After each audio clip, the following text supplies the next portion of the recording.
Hey, good evening, USA, International, Canada, Long Island, aka Strong Island, plus the five spots of Brooklyn, Bronx, Manhattan, Staten Island, and Queens. This is your man and homie, Gmoney Stackz, aka the Gregonator, your host with the most misunderstood lonely nomad, unstoppable independent podcaster, creator, YouTuber, and Queens, New York native, who is also a New York Mets fan from the neck of the woods of Laurelton, Queens, New York. And you are now rocking with me by by listening, tuning in, streaming, and watching the 95th episode of the Sports Edition show, Excellent Fun Vibrant Talks podcast, the space where I cover anything football news, anything going on in basketball news, baseball news, including the New York Mets, and so much more. And happy Father's Day to all the dads out there in the five boroughs, and of course in the Islanders as well. All right. Now I know today's game the Mets got swept by the Tampa Bay Rays. Now, look, I previously said episodes ago of what Vito Calisi said. There's going to be times where the New York Mets are going to be facing good teams that they are going to have a difficult time defeating. It's not easy. And injuries is part of the game too. You know what I mean? And I feel like sometimes, we get carried away with the whole doom and gloom bullshit. When really, when really the Mets season is not over yet. You know what I'm saying? They got more games to go.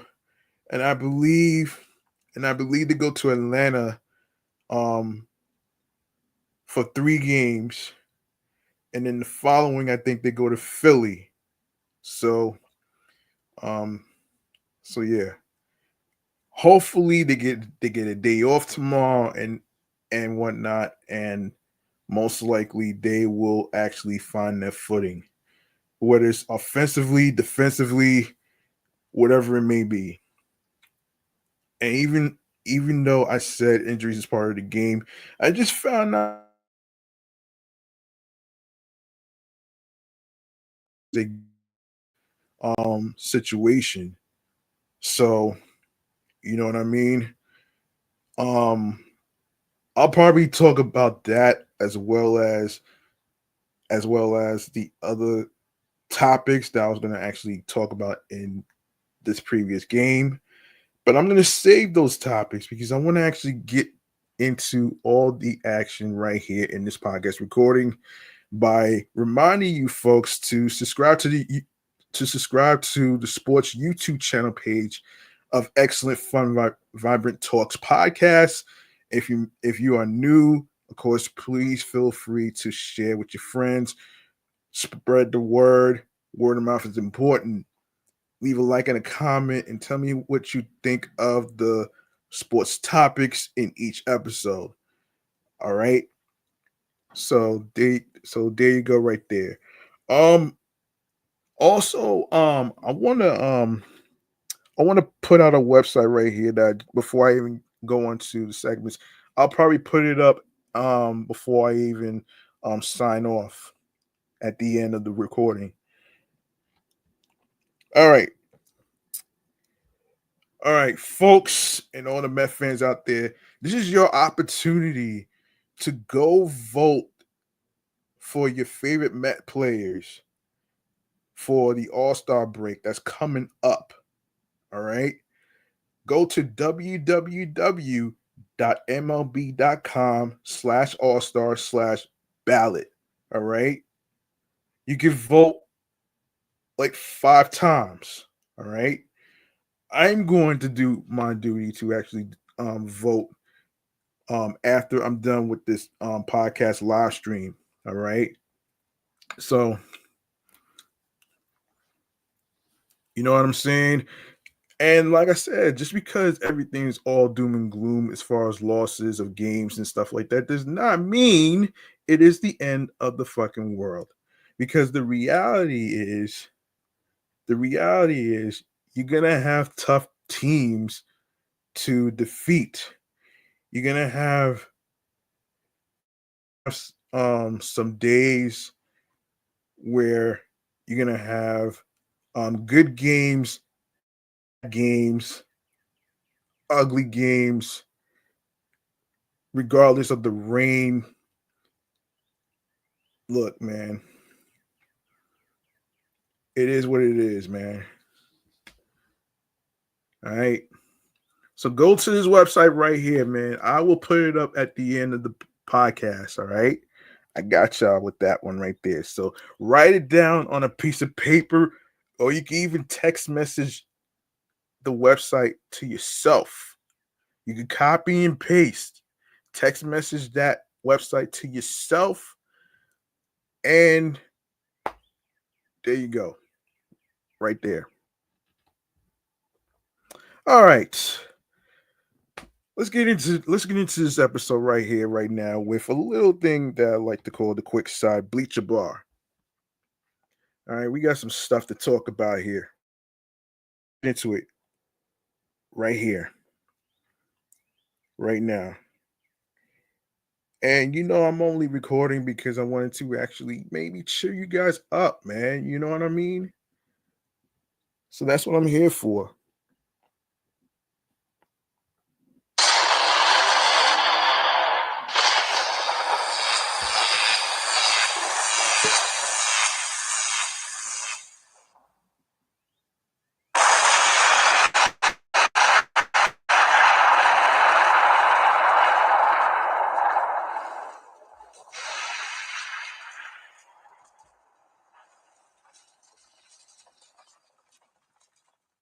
First and foremost, I have not done any football news in a long time.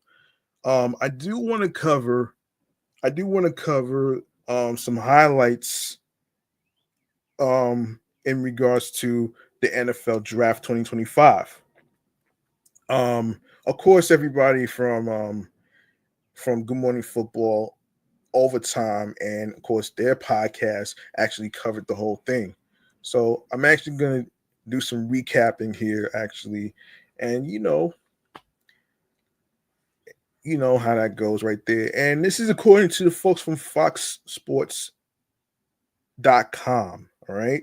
So, all right. So, of course, obviously, there's been 32 first round picks. So, there you go, right there. So, it goes a little something like this. The 2025 NFL draft officially um kicked previously on Thursday night from Green Bay, Wisconsin, which was posted on April 25th, 2025 of this year.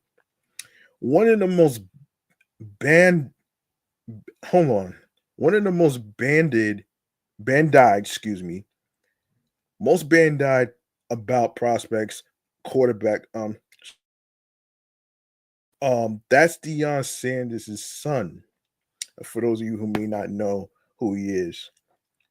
Was not selected and will have to wait until Friday to hear his name called. But as the band Journey sang live at the Browns draft party, "Don't Stop Believing." Of course, there is an analysis. Here's an analysis of each pick, along with all trades as the night unfolded. So let's get into Shadir Sanders. All right, so starting with Shadir Sanders. After much anticipation and discussion over his landing spot, Shadir Sanders fell out of the first round of the 2025 NFL Draft entirely. Former Colorado Buffaloes quarterback was projected as high as number 3 to the New York Giants, but now that the first round has, he will have to wait until the second round on Friday to hear his name called. Damn, son. They, yeah, damn. They really did this guy dirty. Sanders is listed as Rob Rang's second best player available heading into day 2. Damn, son, they really did this guy fucking dirty. That's pretty whack what they did, though. That's whack. Like, why would you do some shit like that?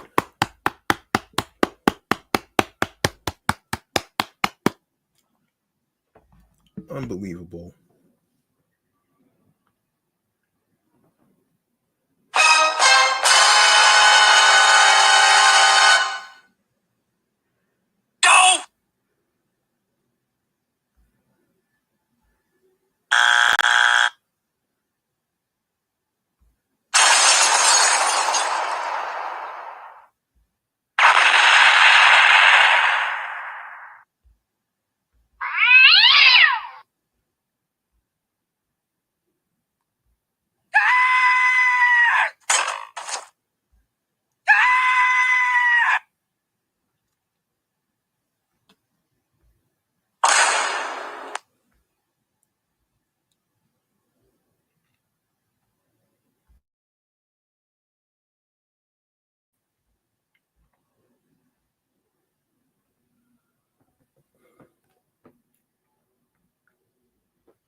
Yeah, sorry about that. Had to get a sip of water.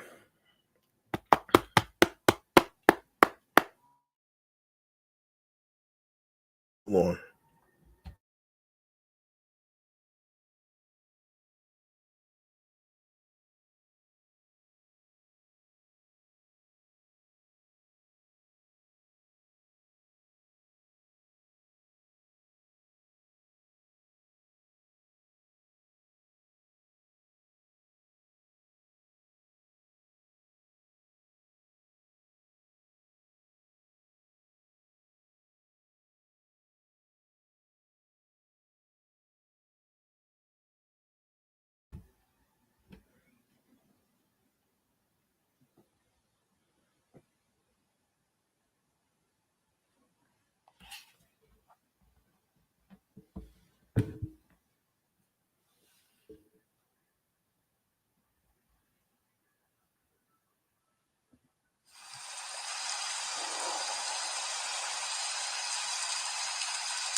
All right, let's continue here. Um, oh man. So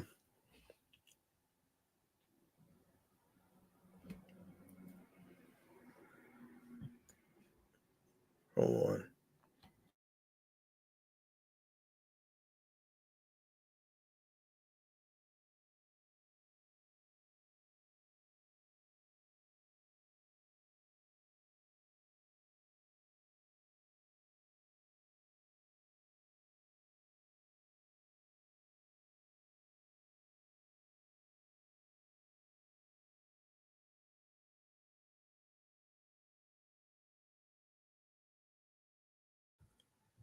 All right. Let's get into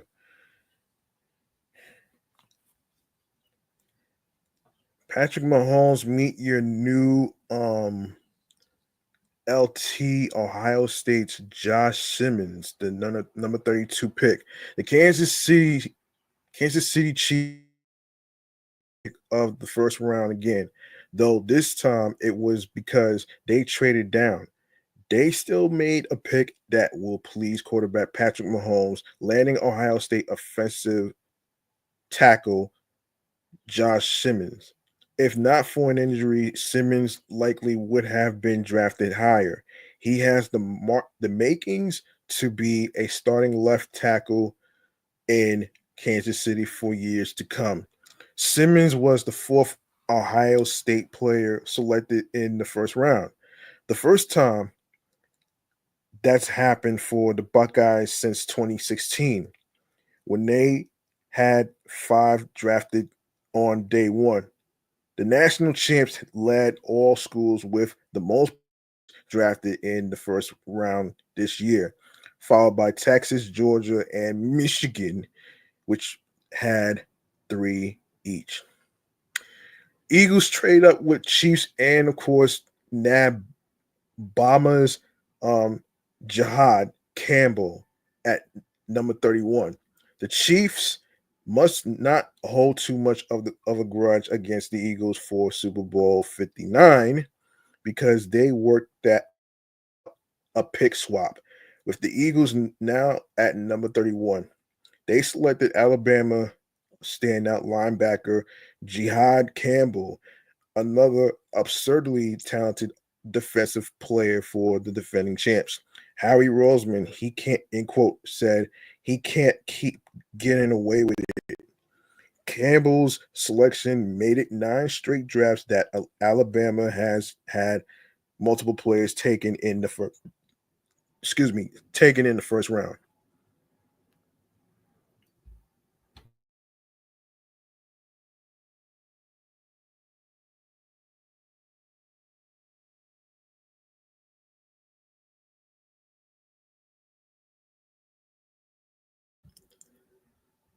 Maxwell Hairston, the fastest guy at the combine, goes to Bills at number 30. The Buffalo Bills drafted cornerback Maxwell Hairston at number 30 at the NFL scouting combine. Hairston ran the 40-yard dash in 4.28 seconds, the fastest time this year. Mad Max in his career at Kentucky. Hairston became the 10th Kentucky player taken in the first round in the common draft era and is the first one of those 10 to be a defensive back. Jaden Daniels, new OL in Oregon's 29 pick. Um, I'm not sure what OL stands for or LT stands for. I'm not too sure what those initials stand for, but y'all can look it up for yourselves.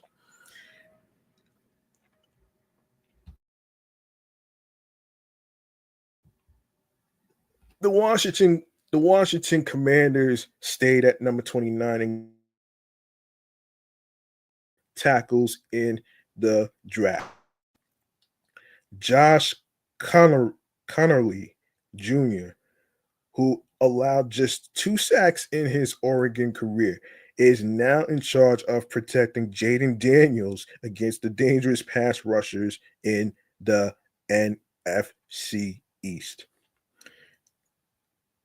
Connerly became the second Oregon player drafted in the first round, marking the first time since 2015 the Ducks have had that happen. And also just the fourth time that's happened for Oregon in the common draft era. Lions select another Big Ten DT Ohio State's Tyleik Williams at number 28. The Browns drafted a Michigan alum with their first pick, while the Lions drafted an Ohio State guy with theirs. Detroit took defensive tackle Tyleik Williams at number 28. Um, four interior linemen from the Big Ten have now been drafted. And the latest, Williams has got that dog in him. He should fit right in on Dan Campbell's team. Williams also became the 21st Ohio State defensive linebacker drafted in the first round in the the common draft era. The the third most of any school in that's Alabama 24, Miami 23. Ravens secondary gets another weapon with DB Malaki Starks at number 27. Another Georgia defensive player has heard his name called in the first round. Malaki Starks will pair up with Kyle Hamilton in Baltimore. The Ravens, with the number 27 pick, took the safety who shared a nice hug with Roger Goodell from the draft stage. Starks became the whopping 11th defensive player from Georgia drafted in the first round since 2020, more than any school in that span. The next most is 6 by Michigan, including Kenneth Grant and Mason Graham in this year's draft. Another trade. Falcons move up to number 26 for edge James Pierce Jr. Right after the Giants moved back into the first round, the Falcons followed suit and pulled off a trade with the Rams. Atlanta obviously did not draft a quarterback like the Giants did, but the Falcons did add another defensive player to their haul with Tennessee edge rusher James Pierce Jr. at number 26.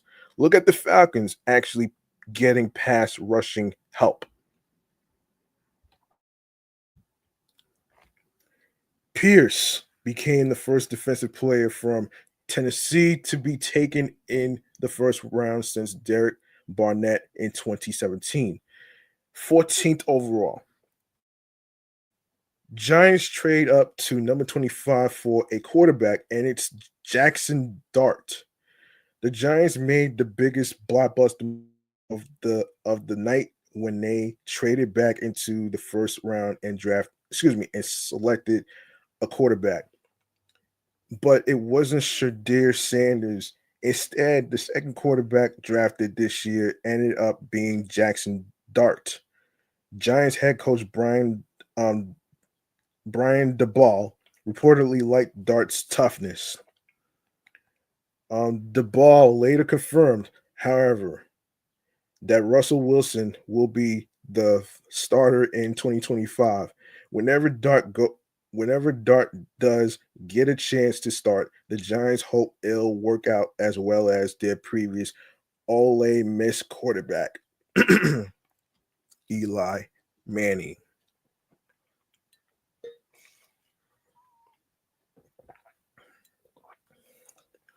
In fact, Dart became the third Ole Miss quarterback. Not sure what that means. Yeah, quarterback first round in the common draft era, joining Eli and Archie Manning.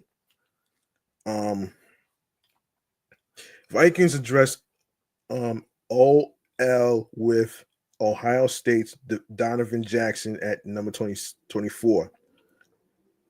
Um,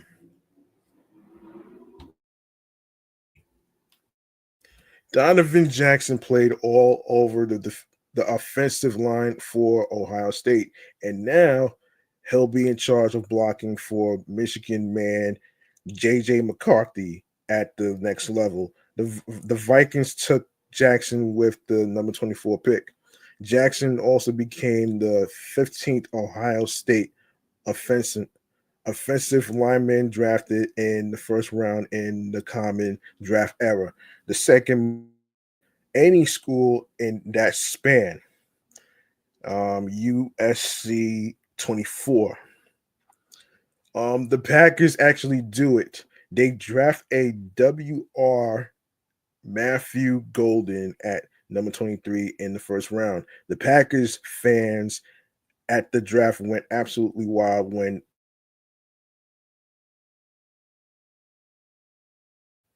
Texas wide receiver Matthew Golden, one of the most electric players, yes, a wide receiver for Green Bay. It's the first time since 2002 that the franchise has selected a wide out in the first round. As cheers of Go Pack Go rang out, Golden made his way up to the podium and held up his New Jersey to the adoring crowd. Um,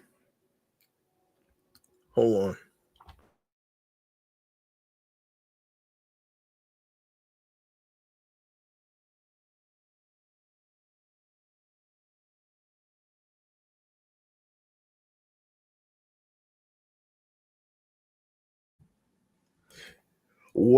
Excuse me. What a way for the first draft in Green Bay to unfold. Celebrate responsibly, cheeseheads. Oh shit. Oh wow. As for Golden, he became the third Texas player taken in the first round, marking the first time that's happened for the Longhorns since 1980. Damn. And just the second time that's happened for Texas in the common draft era. Chargers use all their time. Finally draft RB, I think it's runner back. Omarion Hampton, not the singer, folks. This is a different Omarion. Yeah. Yeah, Omarion Hampton at number 22. The Chargers waited until the very first second, no, excuse me, very final second of their allotted 10 minutes to make the number 22 pick. In the end, they chose UNC running back Omarion Hampton, who is in line to contribute right away alongside plays run heavy scheme. Hampton, who rushed for 1,660 yards and 15 touchdowns last season for the Tar Heels, became just the second UNC running back to be taken in the first round in the common draft era. The other was Don McCauley, who was also taken 22nd overall in 1971. Steelers draft DT Derek Harmon, not Shadir Sanders, at number 21. One of the biggest questions of the draft was what the Steelers would do at number 21. They did not take quarterback Shadir Sanders as some had projected. Instead, they went with the other side of the ball, Oregon defensive tackle Derek Harmon. Harmon became just the 10th defensive player from Oregon to be taken in the first round in the common draft era. Sanders, meanwhile, remains on the board.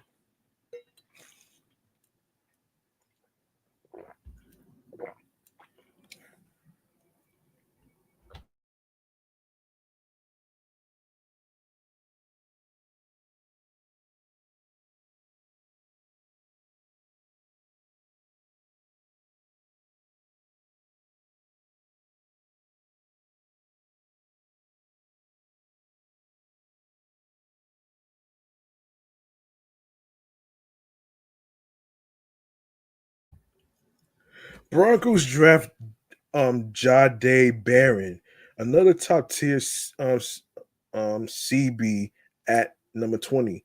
The Broncos have the reigning defensive player of the year, cornerback Patrick Surtain II. Now they have the reigning Thorpe Award winner too.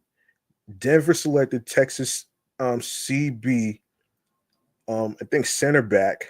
That's what CB stands for. I could be wrong on that. Um,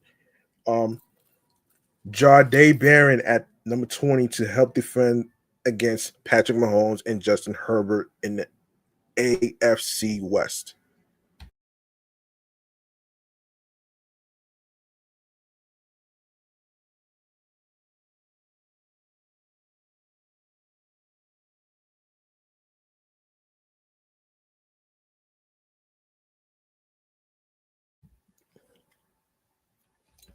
Barron became the first Texas cornerback. Yeah, cornerback. Yeah. Cornerback. Cornerback. That's what CB stands for. Taken in the first round since Aaron Ross was also taken 20th in 2007. Emeka Agbuka goes from Bucks to Bucks at number 19. The first player from national champions is off the board. Emeka Agbuka, who set the Ohio State program record to the Tampa Bay Bucks. Agbuka's selection marked the fourth straight year at least one Ohio State wide receiver has been drafted in the first round, making the Buckeyes the first school to accomplish this in draft history. He joins Marvin Harrison Jr., Jackson Smith, um, Jackson Smith, and Jigba, Chris Olave, and Garrett Wilson. Jeremiah Smith will have to wait 2 more years. Damn. Go FCS route with OL Gray Zabel. Excuse me. And number 18. And CS school has been drafted this year. North Dakota State offensive lineman Gray Zabel is headed to the Seahawks with the number 18 pick. A somewhat unexpected decision based on GM John Schneider's usual strategy.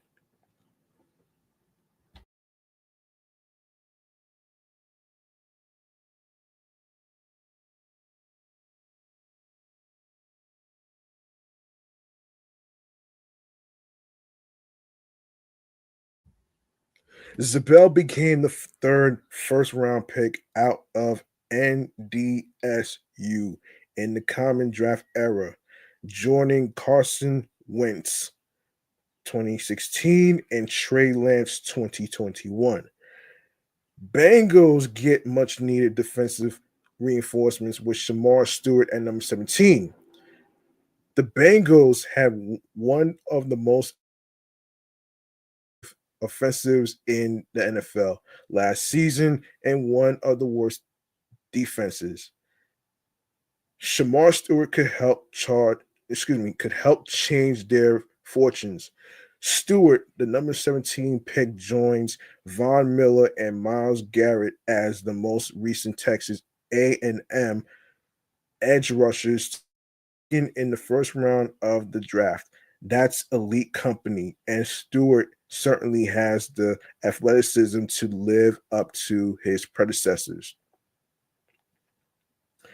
Cardinals bring T. Walter Nolan at number 16. The Cardinals have struggled on defense the past few years, and now they are high upside defensive tackle Walter Nolan can help them turn things around.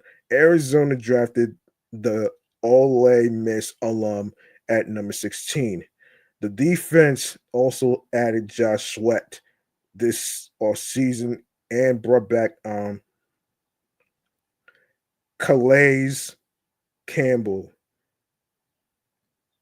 Nolan became the highest drafted defensive player from Ole Miss since Patrick Willis was taken 11th overall in 2007.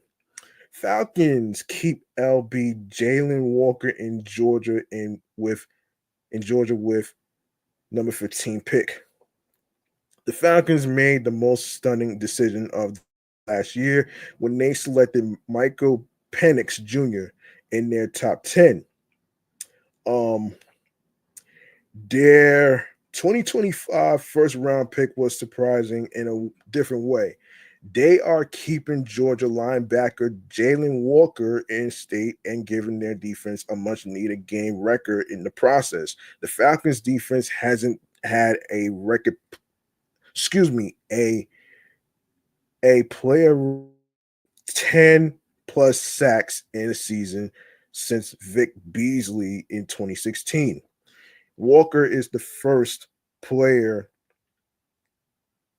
Walker is the first UGA player the Falcons have drafted in the first or second round since 1966 per ESPN. Hold on a second.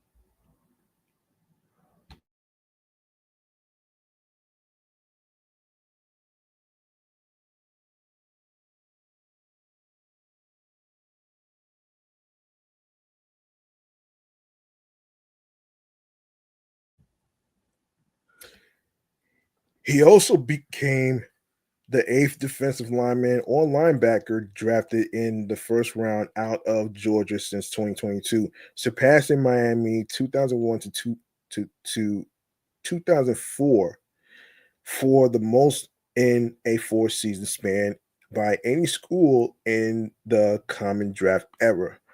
Colts boost offense with TE Tyler Warren at number 14. The Colts had taken the second Tyler in this draft and the second tight end, Penn State's Tyler Warren at number 14.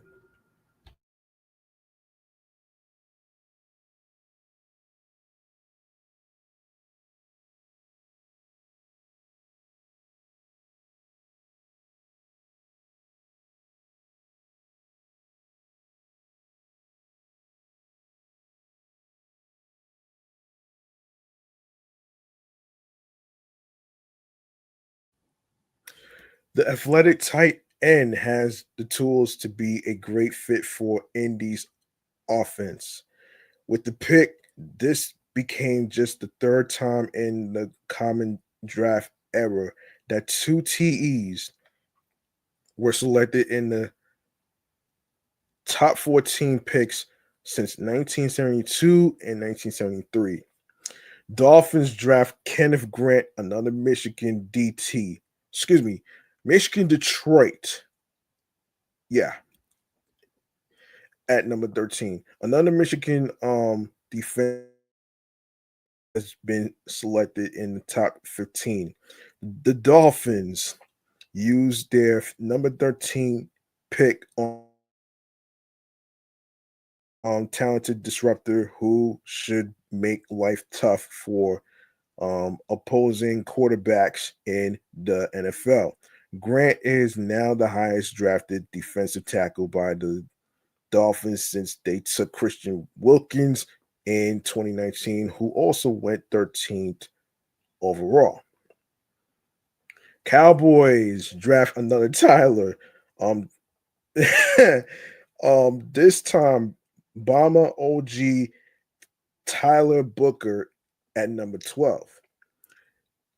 The Cowboys drafted an offensive lineman named Tyler.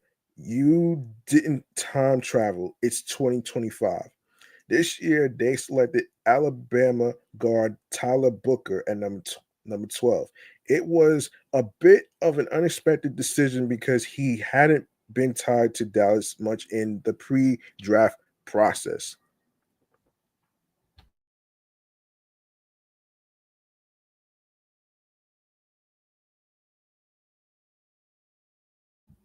But on the other hand, of course, the Cowboys drafted a lineman named Tyler. He joins an offensive line that already has former first round picks Tyler Guyton and Tyler Smith. For Booker's part, the big man seems like a fun dude. Hmm. His selection marked the 17th straight draft an Alabama player has been taken in the first round, extending the Tide's record for the longest such streak in NFL draft history. This was also the second straight draft Dallas has taken an offensive lineman in the first round. The first time they've done that since drafting Travis Frederick and Zach Martin. That's 2013 and 2014.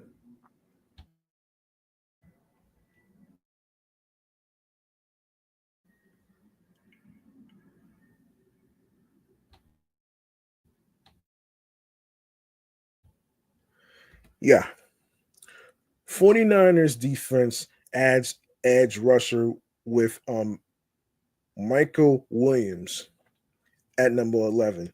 This offseason, the 49ers brought back defensive coordinator Robert Saleh.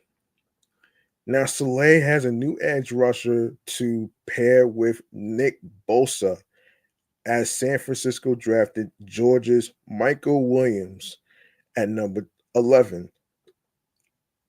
The explosive pass rusher racked up 8.5 sacks and two forced fumbles last season for the Bulldogs.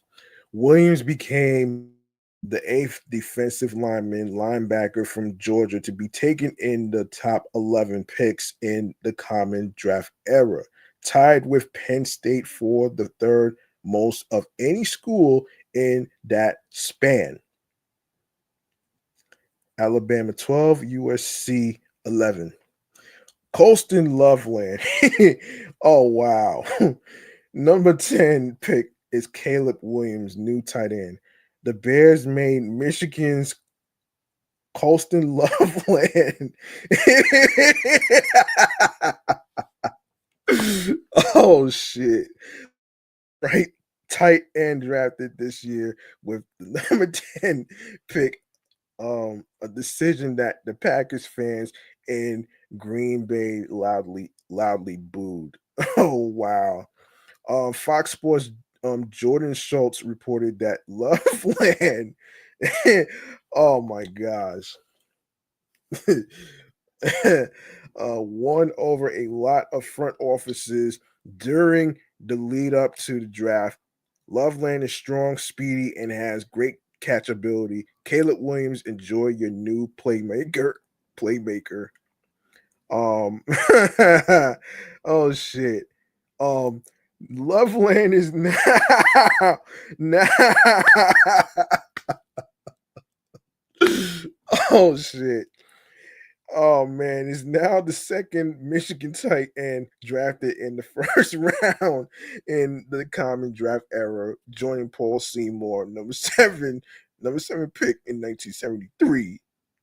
I'm sorry for laughing, man, but that nickname threw me off. Oh shit. That nickname threw me off, man. Forgive me.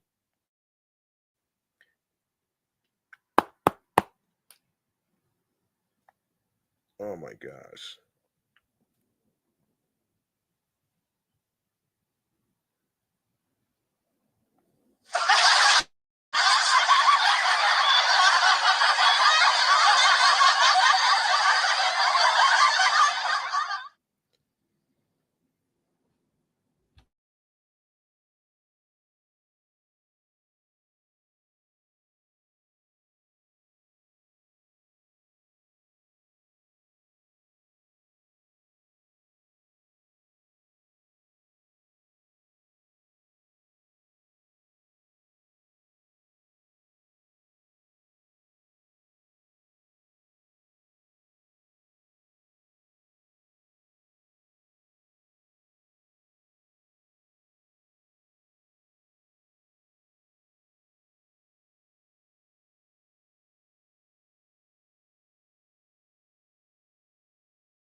Okay.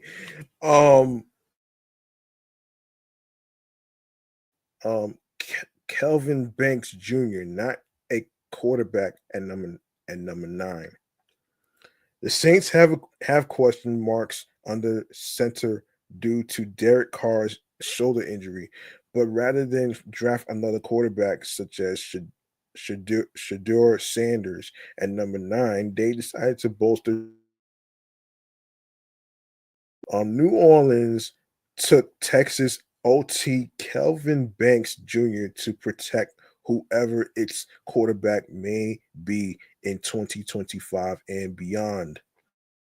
Banks also became the highest drafted Texas offensive lineman since Mike Williams in 2002. Oh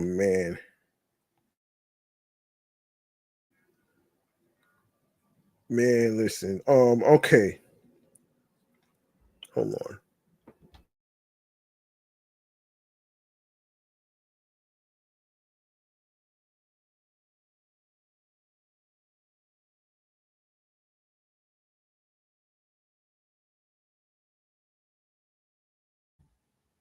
All right, so the Panthers, in a minor surprise, draft WR, which is wide receiver, Ted McMillan at number 8. The first wide receiver, not counting Travis Hunter, is off the board. The Panthers selected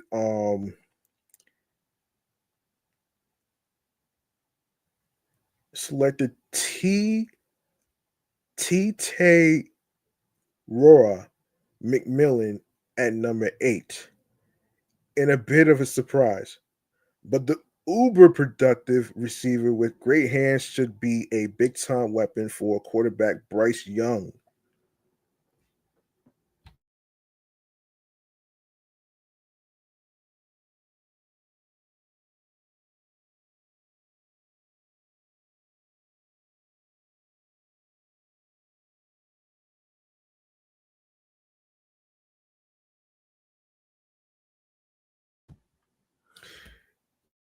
McMillan became the highest drafted Arizona player since Chris Singleton was also taken 8th overall in 1990 and is just the fourth top 10 pick rather for Arizona in the common draft era. Okay, so Jets then OL with Mizzou's Armin Membo at number 7. The Jets solidified their offensive line and gave new quarterback Justin Fields more help with with the section of Amon Membo at number 7. The Mizzo the Mizzo product has the tools to start immediately.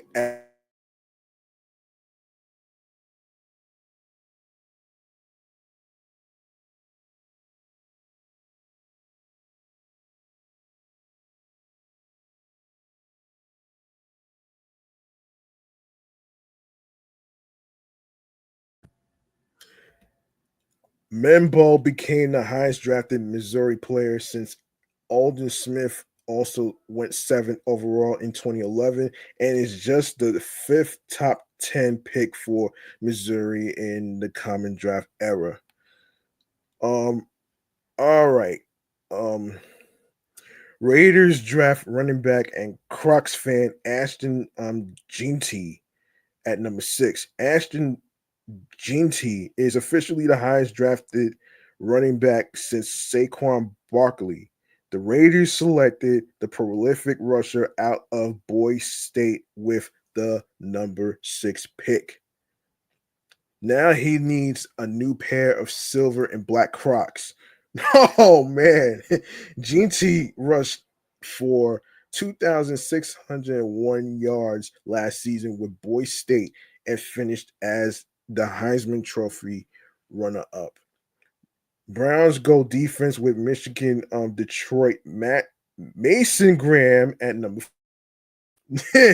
um The Browns, who moved down from the number 2 spot, still went with a defensive player, not a quarterback, with their first pick. They selected Michigan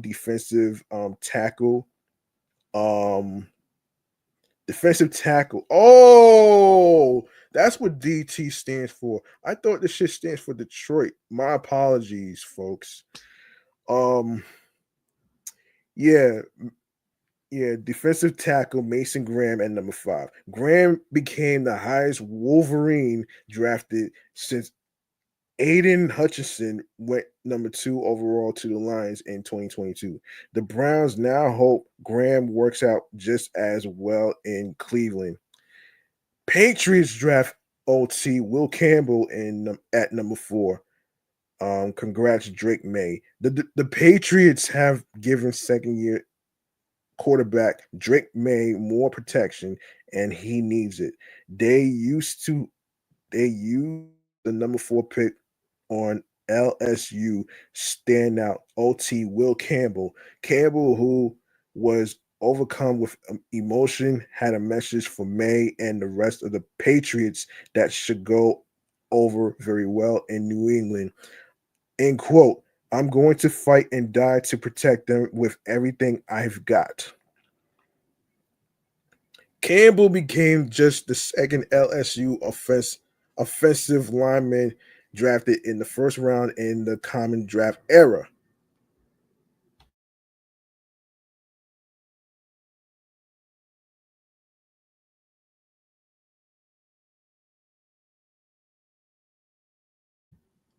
Joining Alan Faneca in 1998, who was the 26th overall.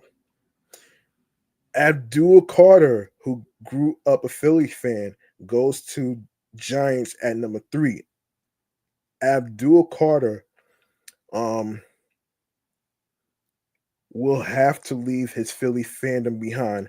The fearsome edge rusher from Penn State has been drafted by the New York Giants at number 3. Um, and number 3, um, yeah. And Carter joins another recent first round pick, Kayvon Thibodeau, on the defensive line. Soon after drafting Carter, Giants GM Joe Schoen confirmed the team is picking up Thibodeau's 5th-year option. The 21-year-old became the 7th Penn State player drafted in the top 3 in the common draft era, making Penn State the 6th school to have 7 or more players drafted in the top 3 in that span, um, which includes USC, Ohio State, Alabama, Miami, and Oklahoma. If you'd like to know more New York Giants news, you can check out Giants latest, um, Giants latest, and you can also check out Empire State Sports Report podcast alongside with Locked On New York Giants podcast. All right, a trade Jaguars move number 2 for two-way star Travis Hunter. Well, it finally happened. We got a huge trade with the Jaguars moving up to the number 2 spot, and the Browns moving down to number 5. The Jaguars' bold decision gave them a choice to take Travis Hunter, the Heisman winning two-way star and the the unicorn of the draft.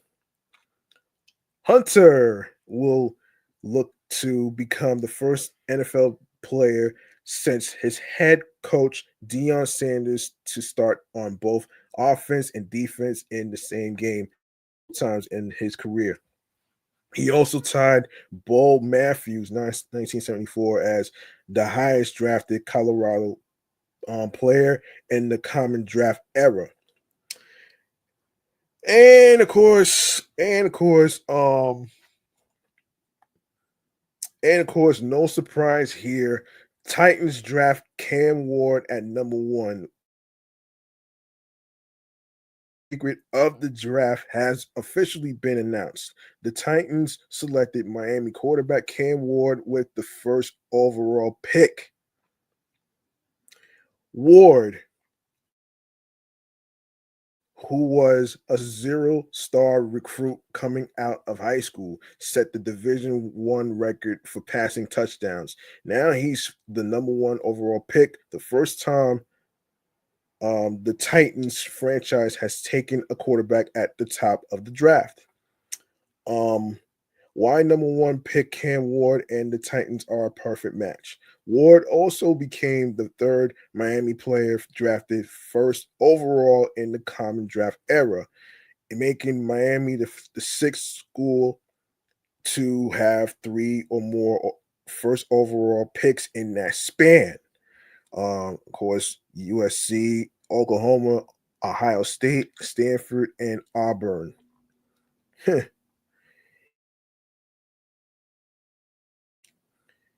And yeah, so we're not gonna really get so I think that's it for the NFL draft of 2025, man.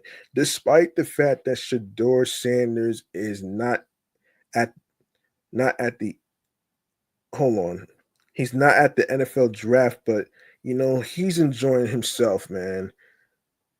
He's enjoying himself, man. So he's not worried about the mishap. All right. So I want to go into some baseball news actually. So um let's get into some baseball news right here, man. Hold on a second. Let's see. Let's talk Kodai Senga for a second, man. Let's talk Kodai Senga.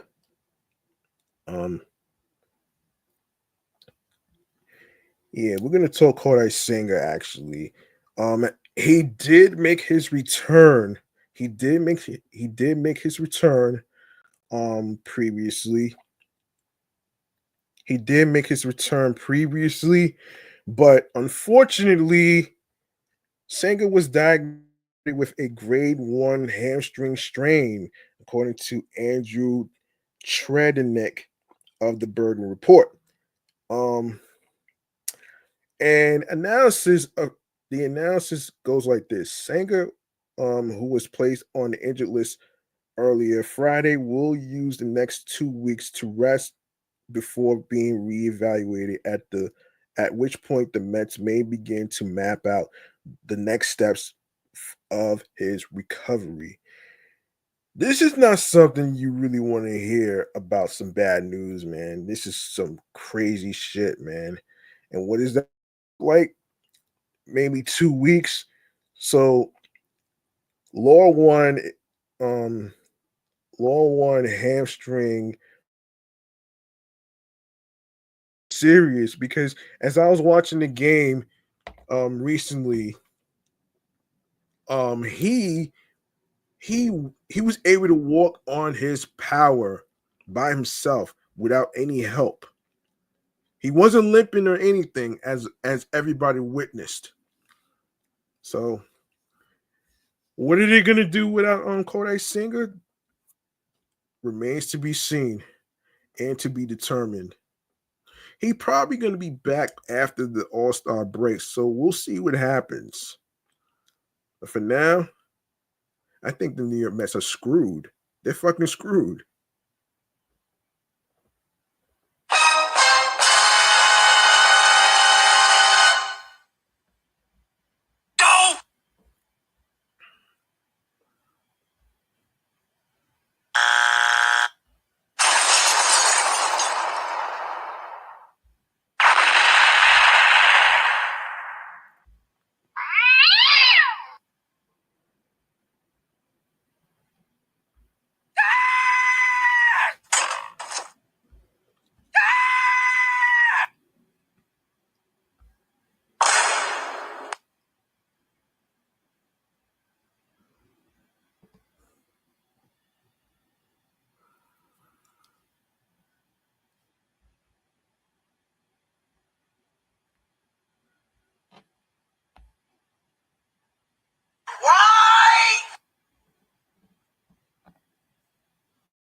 All right. Where did I leave off? Yes. In the meantime, Paul Blackburn is expected to fill the gap in New York's starting rotation. Per Tim Britton of the Athletic, the second half of July after the All-Star break. Yeah, that's what everybody was predicting. That's what Anthony and along with some of the Mets content creators were predicting, that it was going to be after the All-Star break. All right. So I guess it's gonna take him a while for him to actually, heal. You know what I mean? So yeah, that's unfortunate for some of the Mets fans and stuff, man. But you know what though, man? Like don't panic, man. The season is not over, man. We got more games to go, man. Don't panic. All right? You know what I mean? Let's go to Francisco Lindor, man. Let's go to Francisco Lindor, actually. And of course, obviously, let's get into it. And this is according to Sports Illustrated. After a modest 654 OPS and just 7 home runs in 587 triple A plate appearances in 2024, New York Mets infielder Luis Angel Acuna surged following his promotion to the big league club late in the regular season, posting a 966 OPS with 3 home runs in just 14 games. During that stretch, he primarily played shortstop, stepping in for Francisco Lindor, who was dealing with lower back discomfort. Acuna's strong late season a spot on the postseason roster, though he logged just 3 plate appearances in October, mostly serving as a late game defensive replacement and pinch runner after Lindor's Acuna, age 23, entered this year's spring training in competition with Brett Baty. Unfortunately, Nick Magical is injured, so he's done. And Donovan Walton for a spot on the Mets opening day bench. His chances increased after Magical underwent season-ending shoulder surgery and starting second baseman. Jeff McNeil was sidelined low-grade oblique strain. Still, Acuna's Grapefruit League performance has left more to be desired. The Mets' number 7 prospect is hitting just 225, 11 for 51 with 1 extra base hit, 1 walk, and 4 RBIs through his first 19 spring games, which amounts to a 500 OPS. While he has made consistent contact, striking out only 8 times, manager Carlos Mendoza feels Acuna needs to improve his pitch recognition. Um, Acuna has also had a few miscues in other areas of his game. While he stolen 4 bases this spring, he was picked off twice in a single game against the Miami Marlins, once by a right-handed pitcher and once by a lefty. Excuse me. Additionally, he has committed 2 errors defensively, though he has shown some positive flashes on that side of the ball as well. Um, see, Francisco Lindor says, in quote, I think he plays bored in spring training. Lindor told MLB.com's Anthony DiComo in a story published Saturday. If the lights come on, then he's good. Last year in the minors, he was bored. Probably. He doesn't get amped up for it. Lindor, who is set to enter his 11th MLB season, went on to explain that it is rare for elite or good players to dominate the minor leagues, largely due to the difference in energy and adrenaline the majors bring for competitors. The four-time All-Star and 2024 NL MVP runner-up told DeComo that these players eventually realize they need to do more to earn a big league call-up, and that realization often drives them to improve. If Acuna can find consistency at the highest level, Lindor believes he has the potential to be a perennial perennial all-star, but achieving that will require sustained effort, a realization the promising prospect may need to embrace sooner rather than later. He acts like he doesn't care, Lindor said of Acuna's current approach. And when you act like you don't care, you are bored. He's not putting everything he's got into it. It doesn't feel like he's being challenged. Acuna has not yet been informed whether he has earned a spot on the opening day roster, which he has. I will say, hold on.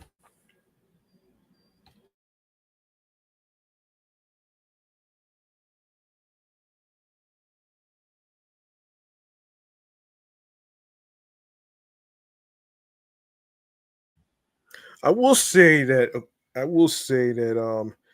Acuna has been very impressive with his versatility. Especially, he could play multiple positions. He could play second base, shortstop, and sometimes third base. Um, he may not be a home run hitter, despite the fact that he's not like his brother. So there's the 2 different individuals. Um, for those of you who may not know, his older brother is Acuna Ronald Acuna. That's his older brother, the one that tore the ACL. Let's see. Let's see. Unless there is a late addition before opening day, Acuna will probably begin the season on the short side of a platoon with Beatty, who entered Sunday with a 1.123 OPS this spring. Although Beatty, a left-handed hitter, has outperformed Acuna in camp, the latter is more likely to start at second Tuesday against the Houston Astros southpaw Framber Valdez. Um, Both players have the defensive flexibility to fill a utility role once McNeil returns from the injured list, determine whether they can avoid another stint in the minors. Speaking of injuries, you probably heard recently that Francisco Lindor got hit by a pitch that caused him, break his right pinky toe. That shit hurts, man. And for those of you, and you have to understand how painful it is to actually play through the grind like he does. he doesn't take days off, man. And the crazy part is he he was he was as a designated hitter for the first time. And you know, a guy like that who doesn't take days off is a dedicated baseball player, man. You know what I'm saying? He doesn't give up, man. He does not give up though. And he has the determination. He has he has the confidence to, of course, show Mendy that he's not giving up over a broken piggy toe. Like, come on now. You know what I mean? You know what I'm saying? Like, come on now. And he may not be 100% um better, but that's not going to stop him from playing on the field. You feel me? You feel what I'm saying? All right, let's go to hold on. I want to say something in regards to I want to talk about I want to talk about something. Also, in other Francisco Lindor news, let me see this. Let me see this shit. Oh shit.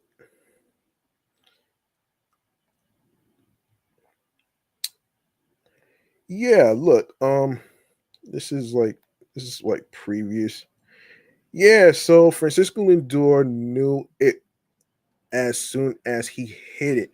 So everyone at Citi Field, the New York Mets had been tied as the pitch approached home plate, but when the baseball left the bat in a bottom of the ninth, hold on a sec. Come on.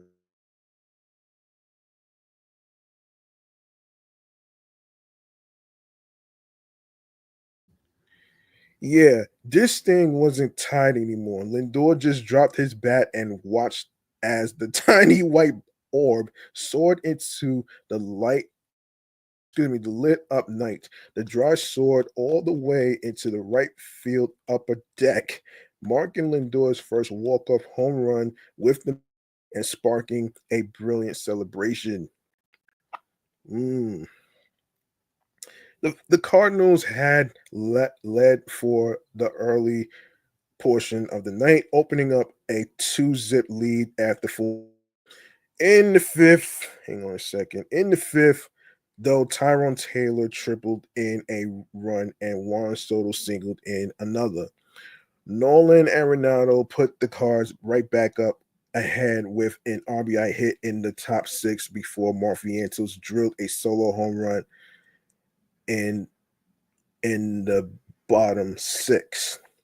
Luis Turan's RBI single actually put the Mets up 4-3 in the eighth, but between Brandon Donovan homered to tie it 4-4 in the top of the ninth. But Lindor, leaning off the bottom of the ninth, had no intention of letting the game go any further. On the third pitch, he saw been 0 for 4 before the swing, a classic example of the 1 for 5 ball game where you go home with a huge smile on your face. Lindor was the hero the Mets needed, and with $765 million, $765 million man Juan Soto watching from the on deck circle, New York shortstop sent everyone at Citi Field home happy. Well, one for the money. I actually saw somebody that had a sign one for the money. That's that was pretty cool though, man. You know what I'm saying? That was pretty cool. Yeah, that was pretty cool though, man. You know what I mean? So yeah. Let me see. Let me see. I want to there's something I've been meaning to talk about here, man. You know what I mean? Something I wanted to talk about. Um, something I wanted to talk about here. Um, one second. Let me look for this.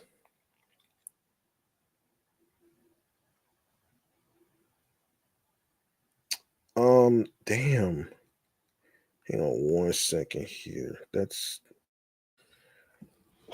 let me find that. Let me find this thing here because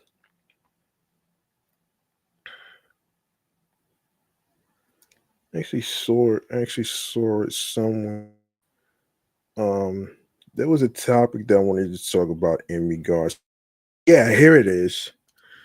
All right, we need to talk about the colorful New York Mets fan of Queens, New York, which is the rally pimp. So, as some rappers would say, pimping ain't easy, which is true. The 24-year-old Mets fan, affectionately called the rally pimp, who clownishly dresses in a fur coat, sunglasses, tracksuit, and massive gold chain, and whose presence at Citifield has coincided with the team's hot streak, is striking out with a woke crowd. Martino took a swing at upstate Gushin um, native Max Wiener with a post on X whining about pimp imagery is problematic on so many levels. You an idiot for that shit. You, Andy Martino is a fucking idiot for this shit though, man. And I'm gonna tell you why though, man. He always got some slick shit to say, even when he's on Baseball Night in New York, which I barely watch, by the way. He always got some slick negative shit to say, man. Like, what has he done to you? He didn't do shit to you, man. You just a angry old sports reporter analysis who is just jealous. You know what I'm saying? Like, like seriously, man, chill out. This isn't a woke thing. Stop it already. Like, yo, you really hold on, man. I need to do this, man. You need to get hit in the head right now, man. For real, man.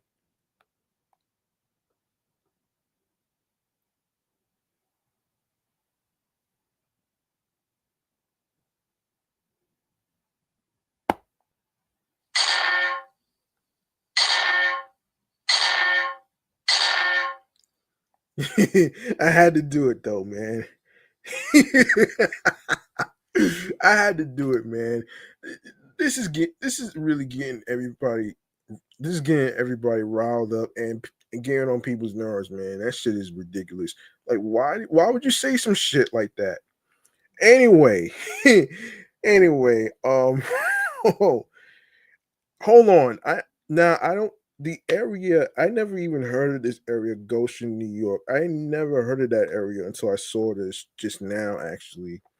Um anyway, man, fans who consider Wiener a fun figure, a fun and a welcome good luck charm fired back in quote. People were reaching out to me and they are like, "Hey man, are you okay?" And I'm like, "What?" Watching Andy Martino get wiped on X because he made an extremely cold take. This is the greatest thing ever, Wiener told the Post before the Mets game on Friday. It backfired on him so hard because more people came to me in my defense to be like, this is just a guy having fun at a baseball game. And and then he even creating black culture and he's being racist. And then people were like, what are you on, brother? Wiener, who many people who may not know, is a comedian who lives in Midtown East, crafted a hilarious rebuttal video to appease Martino, where he donned different costumes, including the Rally Virgin, the Rally Virgin, Rally Joe Namath, Rally Amish housewife, and Rally Pope. And he also said, in quote, I don't give a shit what you call me, to be honest with you. But if you really using the term pimp, I took the liberty of brainstorming some new characters that you can associate me with. He retorted in the clip. And that's a good clapback, man. That's a good clapback. Martino still has not reached out to Wiener directly, and the rally pimp, who's gained close to 10,000 social media followers since his debut, could care less. I've heard I've heard nothing from him, nor do I think I will, and nor do I really care to, because I'm not going to change anything. I'm doing just because one beat writer said it was offensive, he said. Because again, and I have to keep reassuring people, I'm not a pimp. Sorry guys, the cat's out of the bag. I don't own women. The name Rally Pimp was not even Wiener's idea. It was bestowed upon him by fans on social media after he was first captured on camera at an April 4th game. Since that game, the Mets have gone 11-6. But right now, as we go fast forward, they are 45 and 25, I believe. 45 and 25 or 27. One of them. I'll have to double check on that. I did not pick that name. I did not choose this life. The pimp life did choose me, unfortunately, he explained. Although Wiener says spectators may think he is holding himself out of the camera, this is his everyday look, which he's been donning at Citifield for years. Well, they even made t-shirts out of him, which is pretty cool though. I'm wearing this to CVS. I'm wearing this to get a slice and a beer, he explained. I had been wearing it to the games for the past couple seasons, and I guess it was just this year that they were like, let's give this guy a shot on the camera. He is Athlete Logos has this t-shirts using his image. Rockies, New York, Delhi, and Georgia even created a turkey and ham sandwich in his honor. Yum. If they had gotten my input, I would have told them, listen, this is cool, but let's put a little pro a little pro Fiat in there. A little bit of chicken, he said. You know, that sounds pretty delicious though, man. And not a bad idea of a suggestion by Max Wiener to have a sandwich named after him. It's not bad at all. So kudos to Max Wiener, man. Kudos to Max Wiener, man, for taking a stand. I want to make some noise for Max Wiener, man. You know what I'm saying? So let's make some noise for Max Wiener, man, and having a sandwich named after him. All right. I want to actually I want to actually give him his flowers, man, while he's still here.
All right. Okay, let's talk about all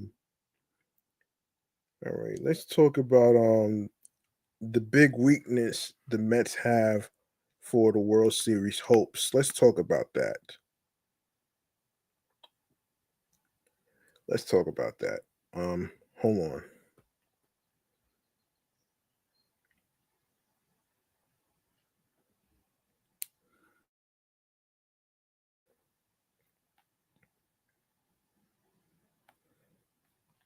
Um, let's talk about that.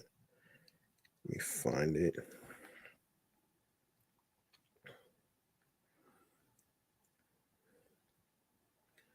Let me find it.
All right. I don't know about the weakness as far as reaching the World Series playoffs and stuff. This 2025 Mets season preview, of course, 5 bold predictions for the year. So let's talk about that. No one could have predicted how things turned out for the New York Mets last season, and no one will truly be able to predict how things will develop in 2025. But one of the best things about baseball is thinking that we can play the part of Nostradamus using the knowledge of what has come before as a starting point of what should be. Things rarely go to plan, though, between injuries, unforeseen slumps, and breakout stars. Regardless of that, we attempted to look into our crystal ball once again before opening. Well, this is previously, actually. This is previously, actually, which took place in a bit of a recap, actually. Um, Here are 5 bold predictions for the Mets in 2025. Of course, obviously, Juan Soto went. Francisco Lindor finished top 5 in NL MVP voting. Um, Soto finished third in the AL MVP voting last year, and Lindor finished second in the NL voting behind Shohei Ohtani's history, making 50-50 season. Put the two together at the top of the Mets lineup and watch the benefits roll in. Soto has never recorded a 1.000 OPS season, but batting in between Lindor and Pete Alonso, he will make a serious challenge for it in 2025. Maybe his power numbers go down just a bit, and the perfect friendly city field, but a more expansive outfield should play nicely for a generational hitter who can shoot the ball to other fields.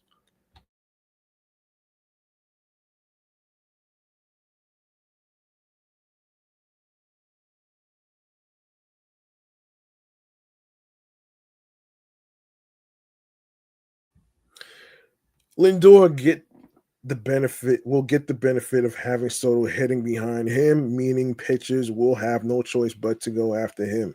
That means more pitches in the zone to hit because the last thing the opposition wants to do is put a duck on the pond from the get-go with two large bats looming. Um and by the way, I did see Juan Soto go from batting second to batting third. Um because he's not a number two guy. So that's pretty dope that Mendy actually switches the lineup every now and then. So it doesn't always have to be the same. So there you go. While the former top third base prospect thrived yet again in a spring training, the usual big question remained: can he put it together in the regular season at the major league level? Finally, in 2025, we'll be able to say yes. He slashed 353, 441, 745, 1.186 OPS with 4 home runs and 11 RBIs in 51 spring training at bats. And he did so against MLB caliber pitching, as seen in his home run on Monday against the Yankees' Marcus Stroman.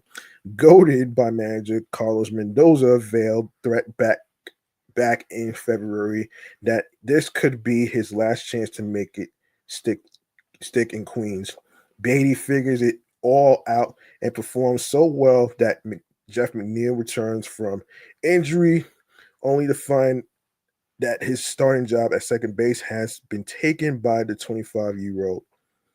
Ah, Clay Holmes wins plus games with sub 3.50 ERA. The former Yankee closer could not pass up on the opportunity to start in the big leagues, and the Mets pitching lab has provided an opportunity to just do that. The 31-year-old arrived at camp ahead of schedule, which made the stretching of his workload all the more easy. He then expanded his arsenal from 2 or 3 pitches to 6, including a changeup that has tracked especially well.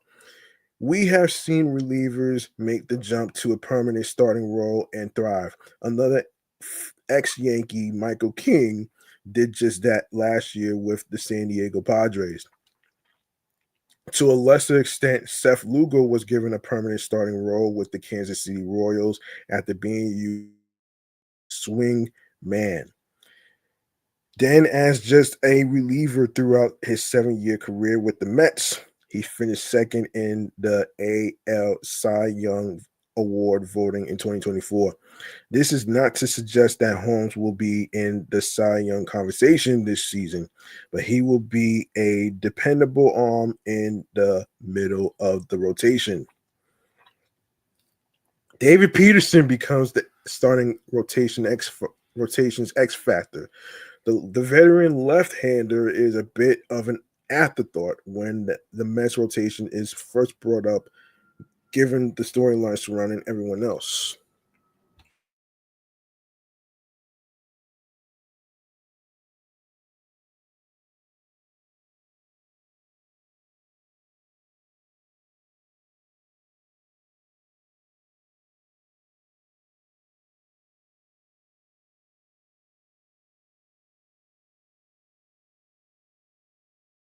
Ace pitching just 5.1 regular season innings last year. Holmes' transition to starter has been well documented. Sharmania will look to build off his resurgence in 2024 when he returns from injury.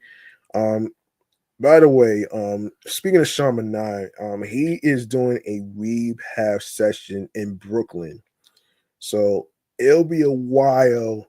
it'll be a while for him to actually come back. He has like an oblique strain, which is a very tricky injury. Um, that's not gonna go away right away. Um, so yeah. Um, and Griffin Canning had a remarkable spring training to suggest New York's pitching lab has uncovered another diamond in the rough. Then there is Peterson, who came off a superb 2024 campaign, excuse me, in which he went 10-3 with a 2.90 ERA in 21 starts. Then was an invaluable bullpen piece in the postseason. In 2025, he becomes an invaluable piece in the starting rotation as he takes another big step. He was superb in spring training, posting a 57 rather ERA in 15.2 innings pitched, allowing just an earned run on 7 hits with 12 strikeouts and 7 walks. Peterson has shown that he is not going to be a dominant strikeout pitcher. He pitches to contact, and his whip will once again hover between that 1.200 and 1.300 range. It will work in front of a strong Mets defense.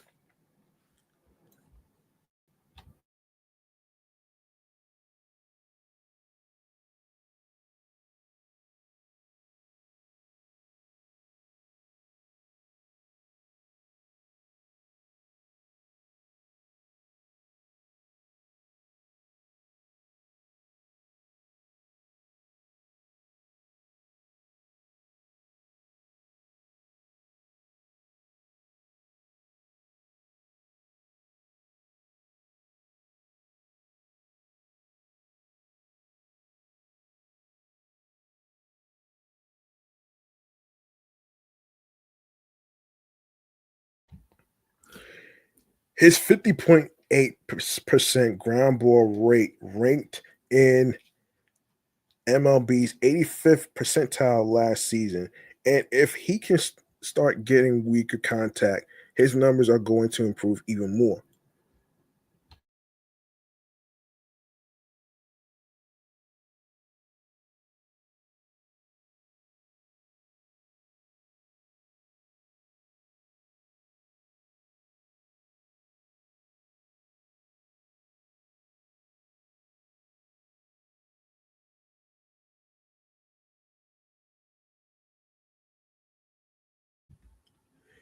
Is this bald on paper? The Mets have a top four roster in the National League, even with the question marks surrounding their pitching staff. They should be in the mix for the NLCS every season for the next 10 years. Everyone is chasing the Dodgers, who somehow got even better this winter and will be the heavy favorites to repeat as World Series champions. However, two of the Mets' arch NL East rivals, the Atlanta Braves and Philadelphia Phillies, which they will be playing on Tuesday in Atlanta following the Phillies and alongside with the 4 games with against the Atlanta Braves at Citi Field. Yeah, I'm worried about the 4 games of the Atlanta Braves at Citi Field that the Mets are going to face, man. Just hope that their mechanics, the offense, and the pitching, and the bullpen and stuff. I really hope that they could get it together. All right. Not saying they have to be perfect though, man. And it's impossible to win every series with a sweep. It is not easy to do. You know what I'm saying? It is not easy to do, man. So let's not get too spoiled here, folks. Spoiled here. Let's see. Where did I leave off here? Yes. Yes, the Mets beat the Braves in the first game of the regular season ending doubleheader to clinch their spot in the postseason last year.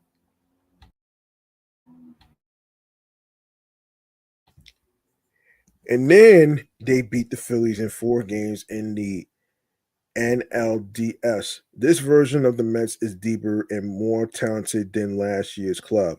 And the only team outside of the Dodgers that should give them a run for their money, Braves with Ronald Acuna Jr. and back and Ace Spencer nearing his return.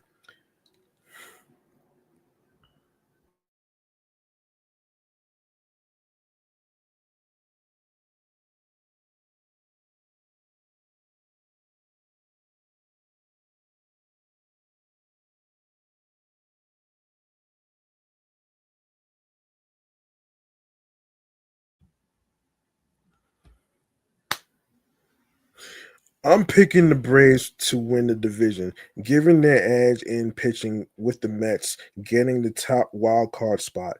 It's a bad break, considering the Dodgers will likely snag the number one seed in the NL. That sets up an NLDS meeting between the two after the Mets get through the wild card series at this point in the year. No one is going to pick against the Dodgers. Okay, last but not least, last but not least, we got some foods to go over actually. Hold on.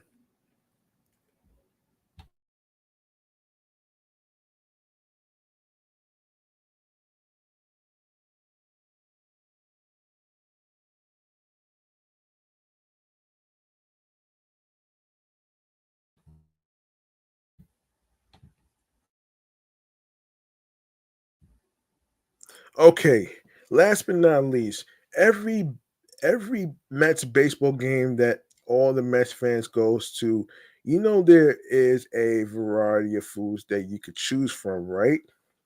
According to the folks from Sports Teller, the MLB Concessions Tour has officially taken shape in Queens.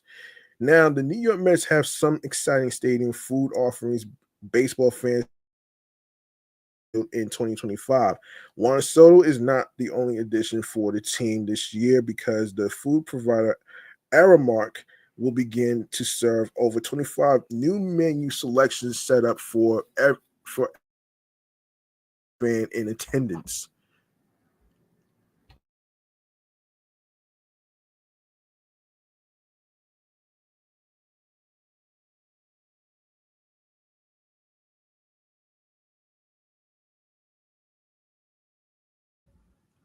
Um, the debuting selections from the Mets this year include the BBQ jackfruit sandwich, an egg roll, fried Oreos, the most popular snack ever, cheesesteak, and many more. Um, Citifield will also host the local Eats series, ranging from what is it? Hey, let me try to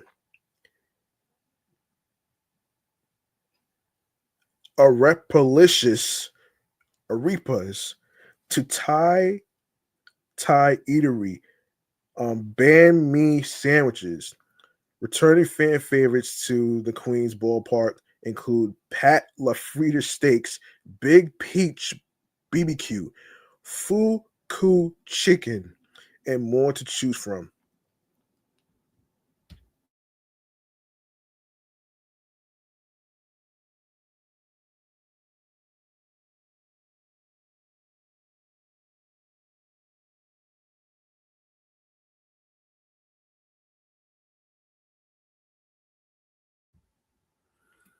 Now, many people might be asking, in quote, where can I find the Mets' new food offerings at Citi Field in 2025?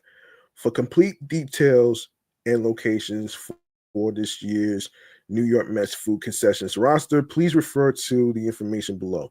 Now we have International Plate making 2025 debut at 20 excuse me, International Plate's making 2025 debut at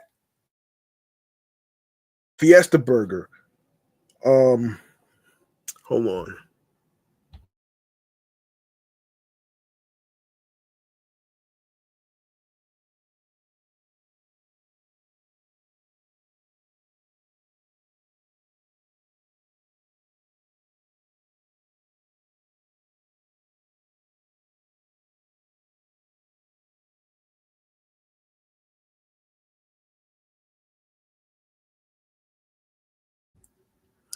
All right.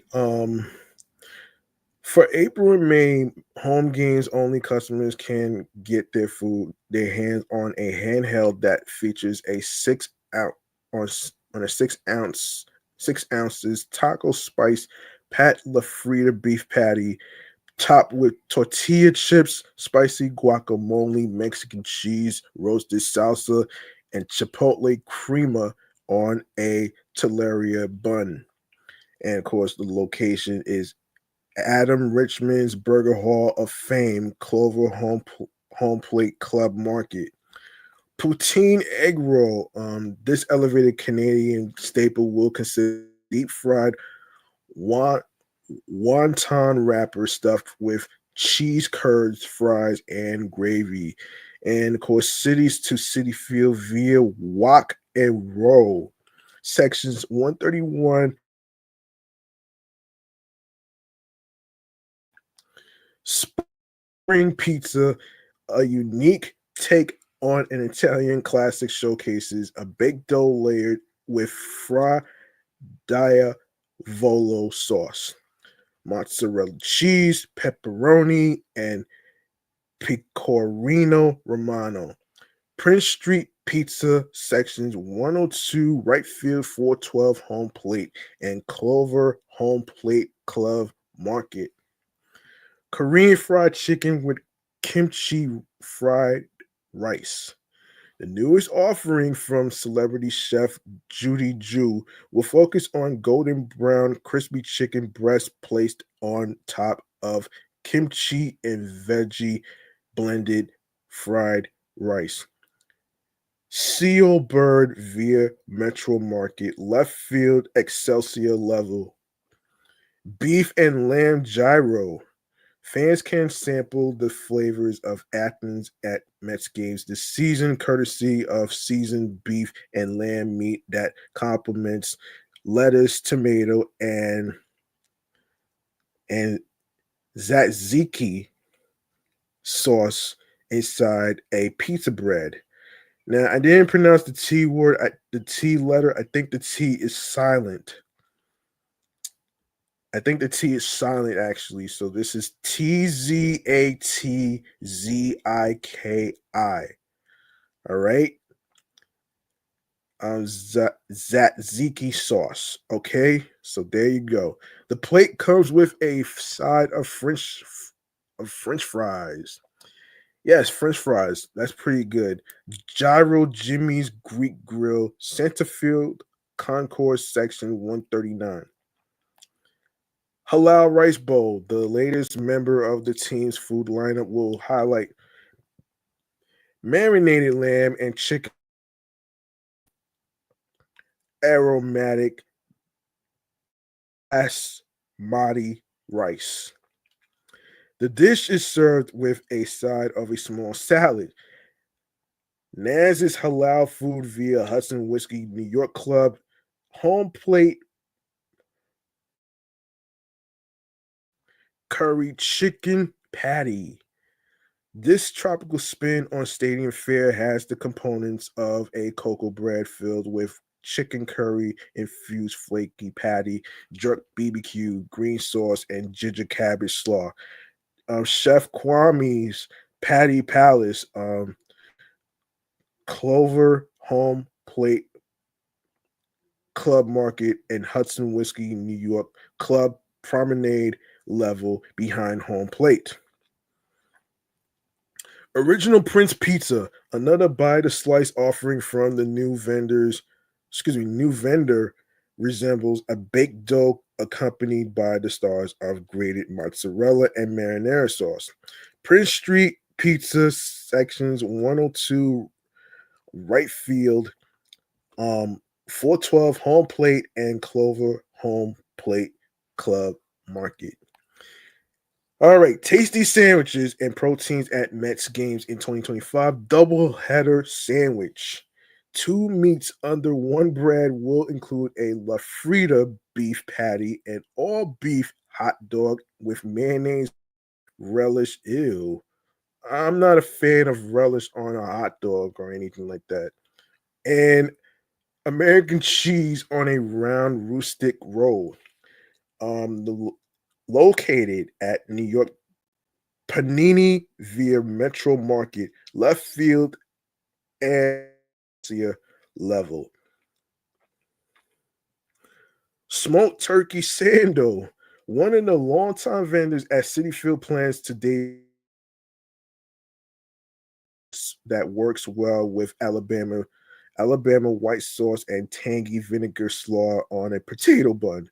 Pig, Pig Beach BBQ section located at 135 left field concourse and Clover home plate club market. All right.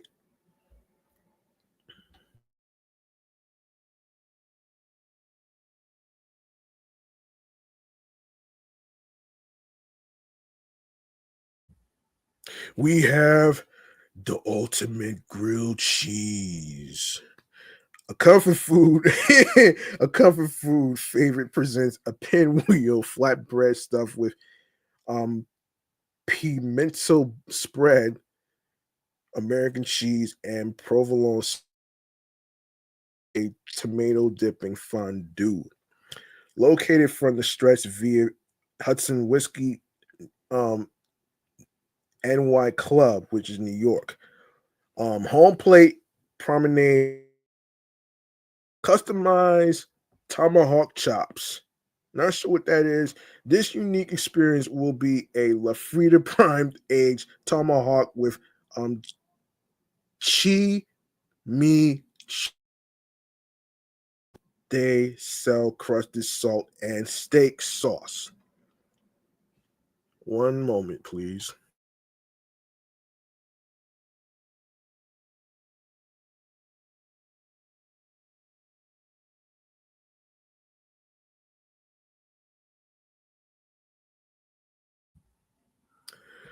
Um, where was I?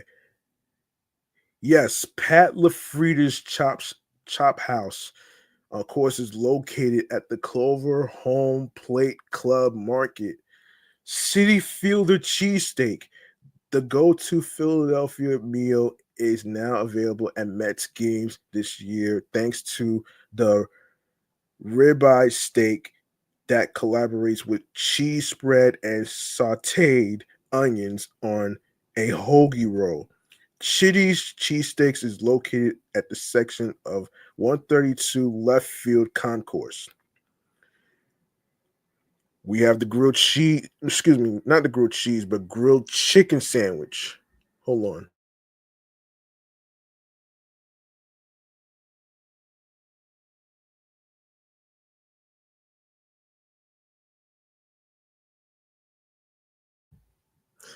All right.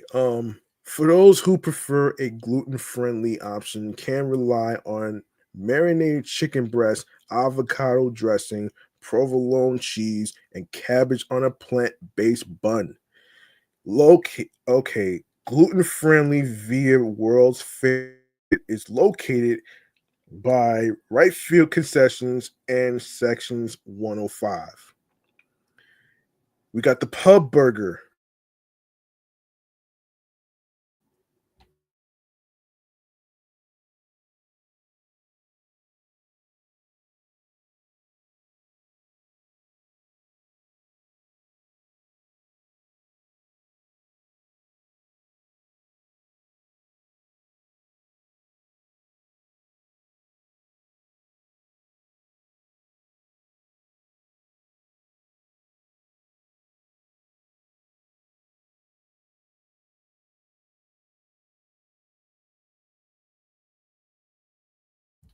All right, we got the pub burger. The famous travel host is serving up a burger that honors an A1 and Worcestershire. Hold on, Worcestershire. Incorporated beef patty with beer cheese. What the hell is beer cheese? Not sure. I'm gonna look. I'm gonna look it up after I get off here. Pork rinds, thick cut bacon, spicy mustard, and melted leeks on a pretzel bun.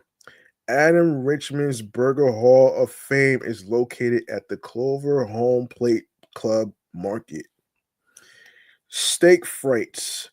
Perhaps the fanciest version of loaded fries is a Lafrita filet young, caramelized onions, and smoked Gouda fondue sauce on a bed of Yukon Gold waffle fries. Pat Lafrita's Chop House is located at Home Plate Club Market. And we have the pulled BBQ jackfruit sando. This vegetarian edition will cook up BBQ braised jackfruit with veggie coleslaw on a pretzel bun. Vegan City is located at the right field concourse section 105. And now we the new sweets and snacks at the Queens Ballpark. We got cinnamon bun egg roll. Interesting.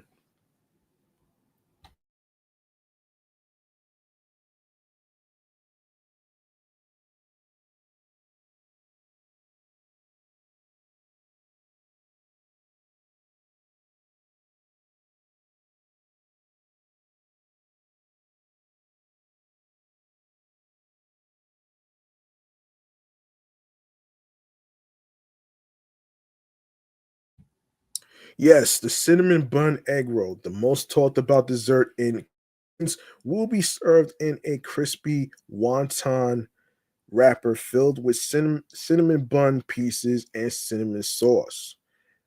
Wok and roll, not rock and roll, but wok and roll. WOK. Section is located at sections 131 left field and 417 home plate. Now, we got the crispy Oreos.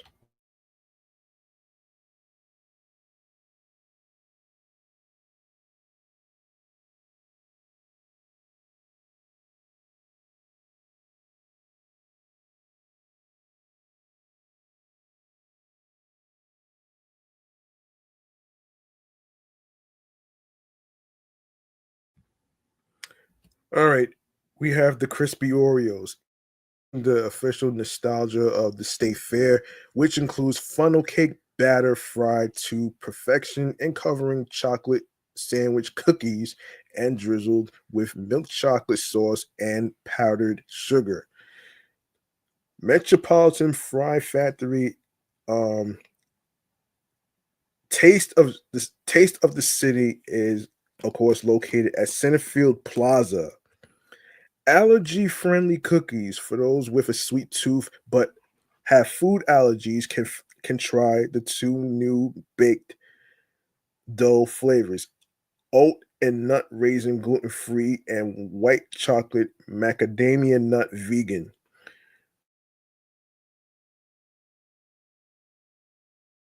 Section 119 and market on the Milagro tequila porch left field in section 336.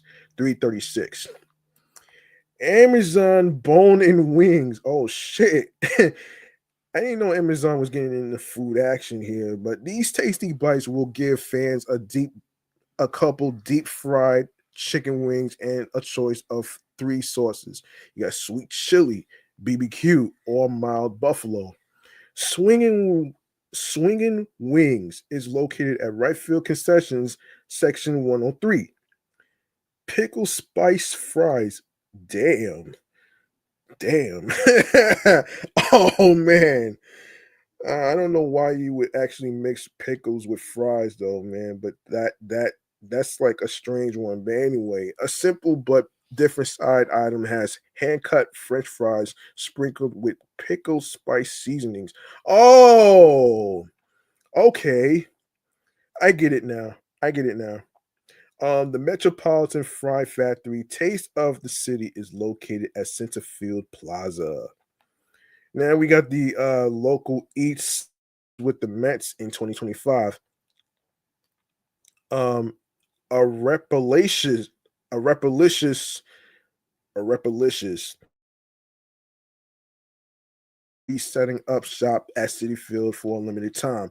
One of its signature dishes will feature cheese corn cake patties garnished with protein choice, which includes shredded beef, shredded chicken, or guacamole, special sauce, and cotija or cotija, however you pronounce it, cotija or cotija cheese, however you pronounce it. Warning: this vendor, yeah, yeah. That vendor is already out of here. The vendor will be available. Yeah, they passed already. So, I'm really hoping that they come back though. I'm really hoping that they come back though. Taste of Queens via Taste is located at Centerfield Plaza. All right, so field trip joining joining a repalicious for the first half of the season will be the NYC originated global joint called Field Trip. The vendor plans to sell its beloved jerk meatball made of ground turkey, sweet plantains, cucumber yogurt. What? Oh shit. And unfortunately, they're there on a limited time. So jollof rice and mushrooms and stuff. So they're there. Wait, so this vendor warning: this vendor will only be on site at the stadium from Friday, April 4th until Sunday, July 6th. So you got plenty of time to actually check that place out. And it's and of course it's by the Coca-Cola food truck right field rooftop.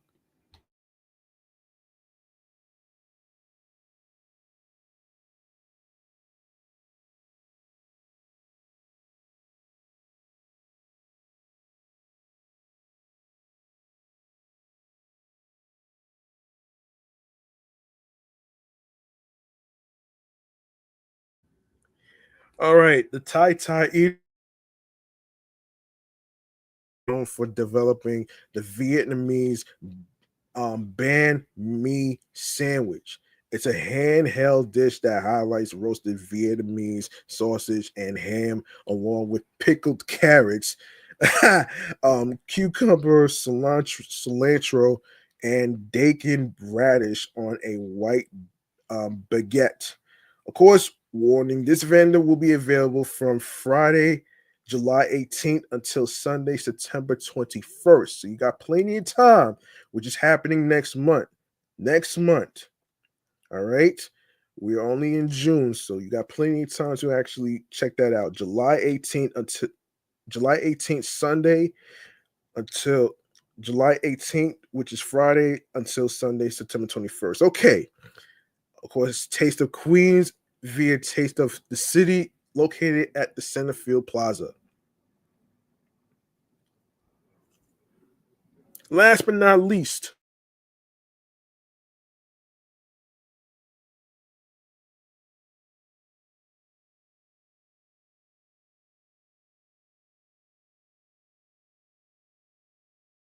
you have the Dorado tacos and quesadillas. Another New York City sensation is now part of the New York Mets culinary team based on its offerings of the con asada quesadilla. The plate will consist of a grilled flour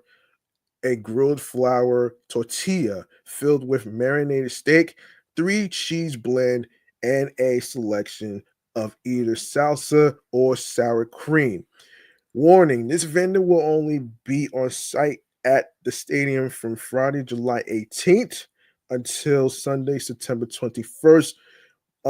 which is next month. So you got plenty of time to check those spots out, though. And it's located at the Coca-Cola food truck, located on the right field rooftop. There you go.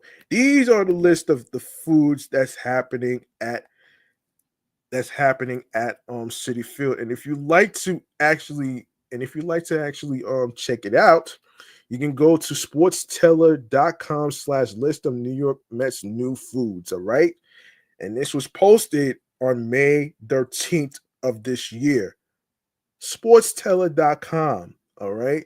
You can check out the story on there and you can look at the list of the foods and where it's located at City Field. All right.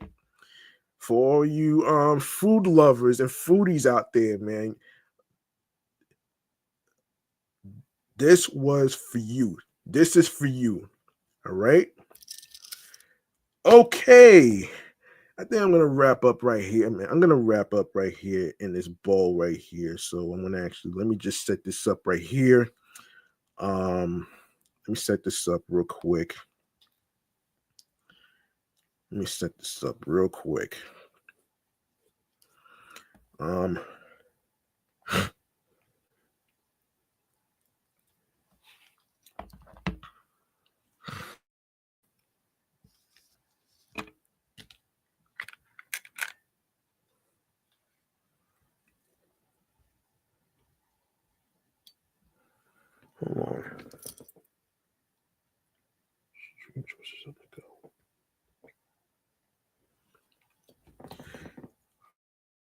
We're wrapping up right here, right now. I'm gonna actually go to the very last segment right here, which is stream choices on the go. This is where I inform you where you can listen to the podcast on every streaming platform and the social media platforms where you can actually, you know, get updates and stuff. So there you have it right here. Stream choices on the go. Let's go. All right. Make sure you follow Excellent Fun Vibrant Talks podcast, the Sports Edition show, on Bluesky Social, Facebook, Threads, and Instagram, alongside with my other podcast shows that I do, which is the Entertainment Review Show, Meticulous Vibe Juice Podcast. Be sure to follow that. I just dropped off episode 142 this past Friday. And of course, you can follow my comedy, Off the Meat Rat Chainz New York Avenue podcast. I am one episode away from the 400 on the right. I will be recording 399 tomorrow since the Mets are off. And I will be able to actually mention that you can also follow your host with the most on Threads and Instagram as well. All right. So you go to the link in bio, you're going to see a whole list of stream platforms where you can listen to the episodes and stuff. So there you have it right there. I want to actually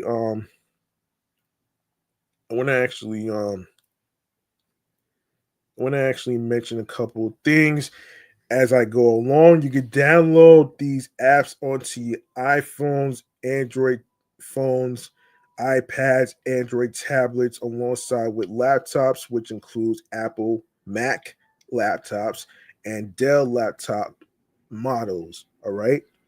Hang on one second.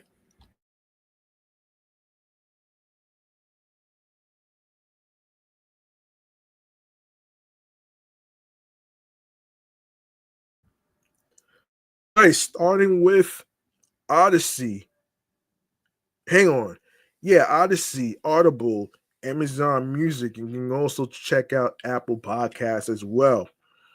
Castbox FM, Deezer, Listen Notes, Moon FM, Pocket Cast, Podo Polo, Podorama, Podcast Addict, Podchaser, Podverse, Podcast Guru, Podcatcher, and of course, Podcast Republic. Snip, Spotify. You can add the podcast to your Spotify playlist.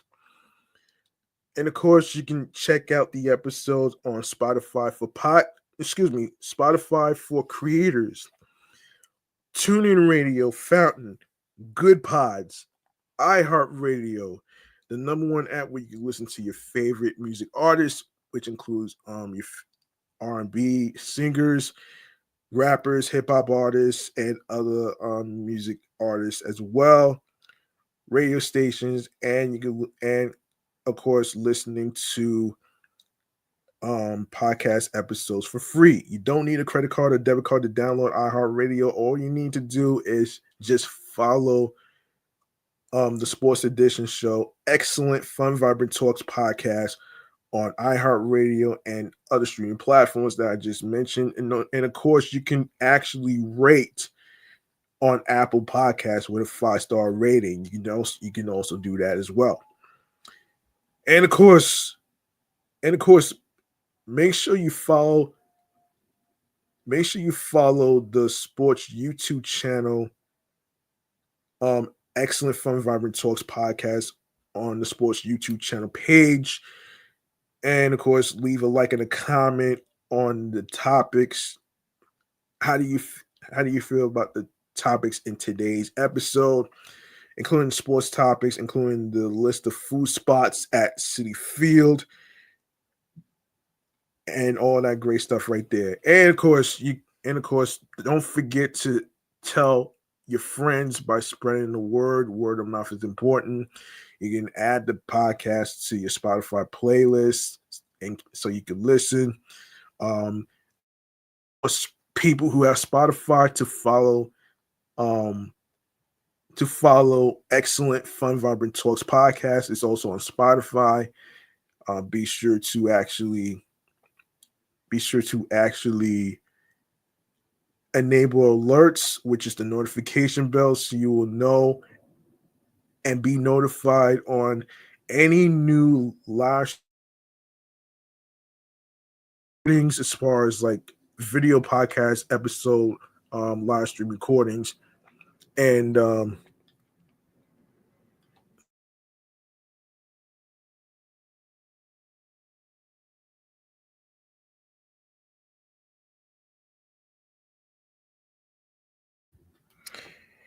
yes, as I was saying, be sure to also enable alerts, which includes the notification bell, so you'll be notified on when I will be on the air via live stream with more video podcast episode live stream recordings, and when the video podcast episode will be uploaded to the YouTube channel pages, to the YouTube channel page. All right.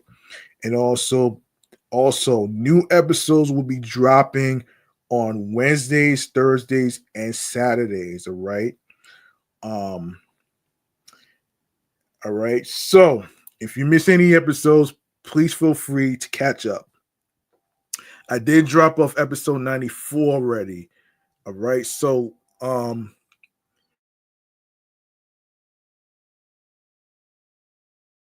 second.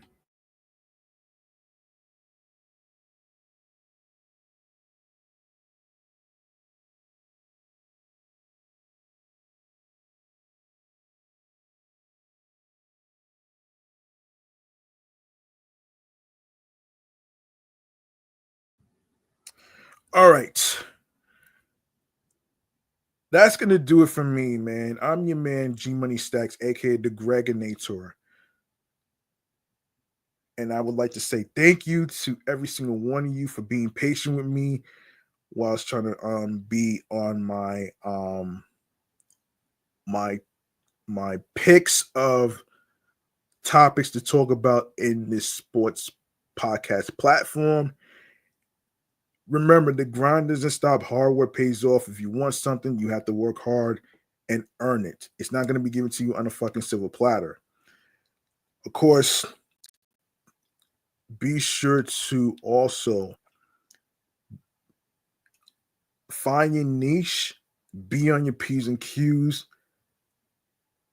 on a consistency basis, creatively, mentally, emotionally, physically, and spiritually, that gets you into your zone alongside with tunnel vision. All right. And you want to ask yourself this question. Are you doing the podcast for money in the moment, or are you doing this for um a hobby and for fun? That's the question you should be asking yourself. There is no right or wrong time to start a podcast, man. It all depends on what you want to talk about, whether it's mental health, whether it's sports like the New York Mets, basketball, the big three, bowling, tennis, um, you just name it. Just name it. And be confident and be yourself behind the microphone as a host. You can't be nobody you. And let me just say this though. Sometimes in baseball, as Gary Cohen said earlier in one of the games today, sometimes you're gonna win, sometimes you're gonna lose, and especially if it's good, bad, and the ugly. You're not going to be able to win every single series with a fucking sweep. You're not going to be able to win every single game in 162, which is impossible. So the reality is, and the token that I want to say is, you can't expect the New York Mets players to be perfect. You could be the best generational hitters, the best sluggers, all that great stuff. But at the same token, you have to understand that each player has their struggles, their ups and downs. You can't put a timeline on mental health. The same way you can't put a timeline on when a person's supposed to be recovering from the injuries, whether it's obliques, hamstrings, a rotator cuff, um, shoulder injuries. You just name it. You just name it, okay? You just name it. So let's not be fucking ignorant about this, man. And stop with the gloom and doom shit, man. Like seriously. Now I want to leave you off with this website that I want to actually talk about first.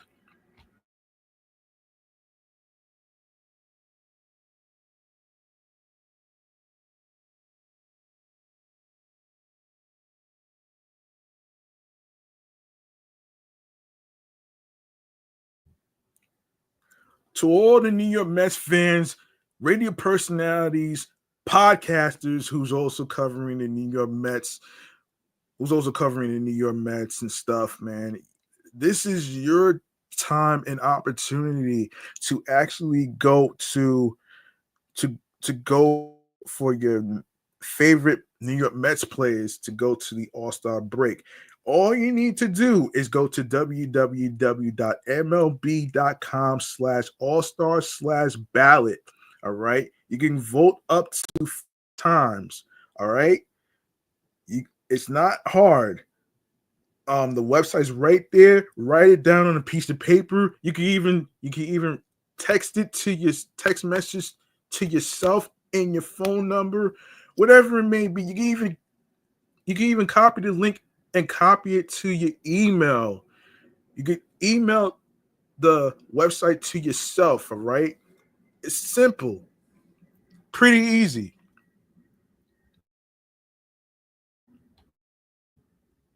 It's pretty easy right there. All right. So that's www.mlb.com/all-star/ballot. All right. I am going to do I am going to do my duty to go vote right now, man. And I'm pretty sure And I'm pretty sure you want to do the same too. So instead of the fucking doom and gloom that it's the end of the world because the Mets lost every game, errors and injuries and all the other stuff, man. Go to this website right now and go vote for your favorite Met players to go to the All-Star game. Whether it's Francisco Lindor, whether it's Juan Soto, whether it's Pete Alonso, whoever you pick, it doesn't matter. Go do it right now. All right? Right here. www.mlb.com/all-star/ballot. All right? I'm going to keep it right there. So you folks could actually jot it down on a piece of paper and all that great stuff right there, man. All right? So, that's it. That's going to do it for me, man. You could have listened to any sports podcast in the whole world, but you chose to listen to the Sports Edition show of Excellent Fun Vibrant Talks podcast. I appreciate every single one of y'all for being patient with me with all the unexpected stuff that I've been going through, losing my job, all that great stuff right there. But I'm not giving up on podcasting though, man. You know what I'm saying? I got y'all next time on the flip side of the next episode with more new topics, all that great stuff right there, man. And yeah, there you go right there, man.